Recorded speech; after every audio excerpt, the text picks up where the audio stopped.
लोकसभा चुनाव 2024 को लेकर मुकाबले की तैयारियां पूरे जोरों से चल रही है। सत्ताधारी एनडीए में मुकाबले के लिए इंडिया गठबंधन ताल ठोक रहा है। गठबंधन में 28 दल आपसी मतभेदों को भुलाकर बीजेपी के खिलाफ लड़ाई में हाथ मिला चुके हैं। हालांकि बीजेपी एनडीए से मुकाबले में विपक्षी धड़े के गठबंधन की सबसे अहम चुनौती सीटों के बंटवारे को लेकर है। इंडिया गठबंधन में सबसे बड़ी चुनौती उन 5 राज्यों में सीटों के बंटवारे को लेकर है, जहां इस धड़े के तीन दल एक दूसरे के खिलाफ चुनाव लड़ते रहे हैं। इन दलों की पहचान अपने राज्य में धुर राजनीतिक विरोधी की रही है। स्थिति यह है कि जमीनी स्तर पर कार्यकर्ताओं से लेकर स्थानीय नेतृत्व इन दलों के बीच गठबंधन को सामान्य रूप से स्वीकार करने की स्थिति में नहीं है। ऐसे में अगर दिल्ली, पंजाब, पश्चिम बंगाल, त्रिपुरा और केरल में सीटों के बंटवारों पर बात नहीं बनती तो विपक्षी गठबंधन चुनाव से पहले ही बिखरने की कगार पर पहुंच सकता है। इंडिया गठबंधन ने सीटों पर बंटवारे के लिए 30 सितंबर तक की समय सीमा तय की है। अब देखना होगा कि सीटों के बंटवारे को लेकर कौन से फॉर्मूले को अंतिम रूप मिलता है। बता दें, दिल्ली में आम आदमी पार्टी और कांग्रेस के बीच सीटों के बंटवारे पर पेच फंसा हुआ है। यहाँ लोकसभा की 7 सीटें हैं।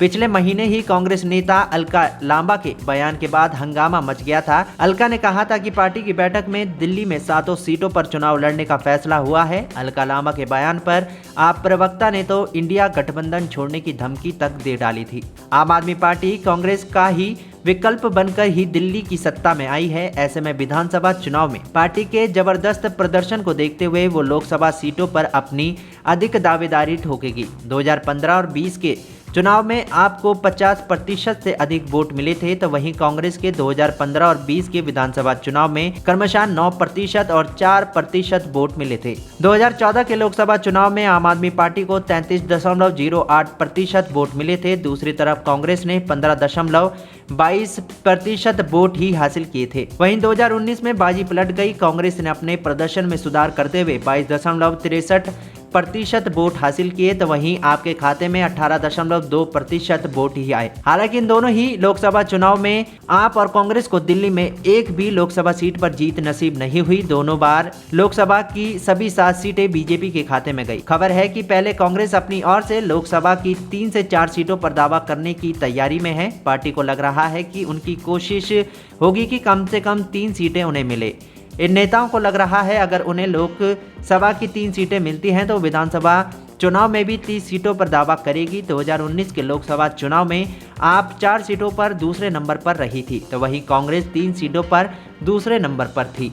बता दें कि इंडिया गठबंधन की एकता में पंजाब दूसरे राज्य पर है, जहां फिर से आम आदमी पार्टी और कांग्रेस में सीटों को बंटवारे को लेकर खींचातान चलने वाली है। दोनों दल यहां अकेले चुनाव लड़ने की बात पिछले कुछ समय से कह रहे हैं। ऐसे में अरविंद केजरीवाल की 3 दिन की पंजाब यात्रा अहम है। दूसरी तरफ कांग्रेस भी कार्य समिति की बैठक होने वाली है। इसके बाद ही आगे की तस्वीरें साफ हो पाएंगी। पंजाब में कांग्रेस और विपक्ष के नेता प्रताप सिंह बाजवा और राजा वडिंग सार्वजनिक रूप से कह चुके हैं कि वो पंजाब में 13 लोकसभा सीटों के लिए आम आदमी पार्टी के साथ गठबंधन नहीं करना चाहते हैं। इसके अलावा पंजाब के मुख्यमंत्री भगवंत मान कह चुके हैं कि आप में अपने दम पर लोकसभा चुनाव लड़ने और जीतने की क्षमता है। दूसरी तरफ कांग्रेस में इस मामले पर फूट दिखाई दे रही है। दूसरी तरफ लुधियाना से कांग्रेस सांसद रवनीत सिंह बिट्टू ने 2 टूक कहा है कि राजा वडिंग और प्रताप सिंह बाजवा कांग्रेस और आप के समझौते से सहमत नहीं है, तो उन्हें इस्तीफा दे देना चाहिए। 2019 में पंजाब की 13 में से 7 सीटों पर कांग्रेस ने